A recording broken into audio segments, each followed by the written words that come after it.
Thank you so much. This is Jamie with Black Girl Nerds. First of all, how's your CinemaCon so far? It's been really fun. You know what? This is my first time being in Vegas. Really? I have never been to Vegas, so this is my very first experience. And it's just as fabulous and cheesy and amazing and iconic as you would imagine. And how does that compare to South by? I love South by. Well, I love Texas. I love South by. I love Austin. Different vibe. Different vibe, for sure. So tell me about your journey with this role so far, and like what do you think that you'll hope audiences will get out of it? You know, I think a few things. One, I want to say that this is not a traditional action movie. In fact, there really is something in it for everyone. It is really funny. I think people are going to be surprised by that. It's funnier than the first one. Yeah. If you have issues with family, you're going to really relate on that level. And I also think that, you know, so it's for everyone. It's just all around popcorn movie, perfect for a movie theater.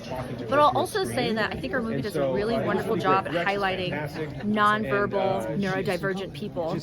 Just because they're not verbal doesn't mean that they don't have a rich inner life, and that there is a complex, deep person in there, and they often get overlooked. And I felt like we did a really good job at highlighting just how wonderful they are.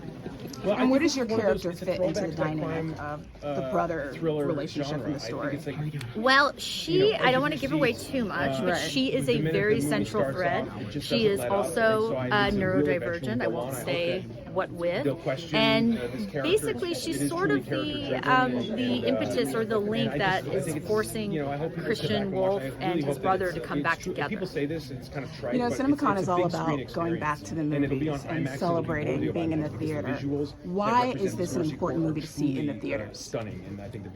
Well, you know, some movies you can see at home, you can see on streaming. I'm guilty of it. I'll watch a movie and I'll be playing Tetris at the same time. Not this one. This is made for a movie theater. Period. I think that it's also something that it's like one of those action type movies that like maybe my parents would let me like sneak into. I also feel that we shouldn't rob the theater experience from youth. You know, youth, they're so glued to their phones, they're glued to YouTube, they're glued to these things, and I hope that we don't really rob exciting. them I of love the being here in Vegas. I'm coming back to having a shared camaraderie with other viewers in a theater. And especially so I just hope that they have the same experience that I did growing up. So see it in a theater, see it in a theater, see it in a theater, see everything in a theater. Absolutely, could not agree more. Thank you so much for speaking to Black Girl Nerds. Appreciate it.